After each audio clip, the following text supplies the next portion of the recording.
Hello বন্ধুরা, কেমন আছেন সবাই? চলুন আজ জানি লুৎফর বাবরের কথা। কে এই বাবর এবং কিভাবে বাবর জাতির কাছে ভিলেন থেকে হিরোতে পরিণত হলেন? বাবর বিএনপির আমলে একজন স্বরাষ্ট্র প্রতিমন্ত্রী ছিলেন এবং তিনি অত্যন্ত ক্ষমতাশালী একজন প্রতিমন্ত্রী ছিলেন। বাবর ভারতের কাছে এক ত্রাসের নাম ছিল, কেননা যেটা পাকিস্তান করতে পারে নাই, যেটা চীন করতে পারে নাই, সেটা বাবর করে দেখিয়েছে।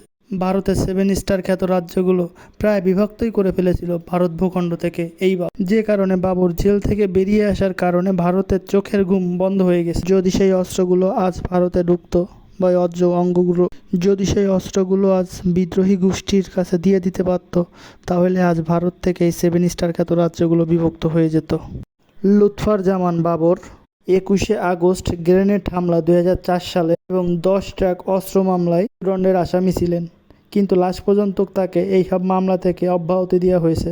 যখন তিনি স্বরাষ্ট্র প্রতিমন্ত্রী ছিলেন এবং ভারতের সঙ্গে টক্কর নেওয়ার মতো একজন মন্ত্রী ছিলেন, যে কারণেই আজ জাতি তাকে ভিলেন থেকে নায়কের রূপে দেখতে পাচ্ছে।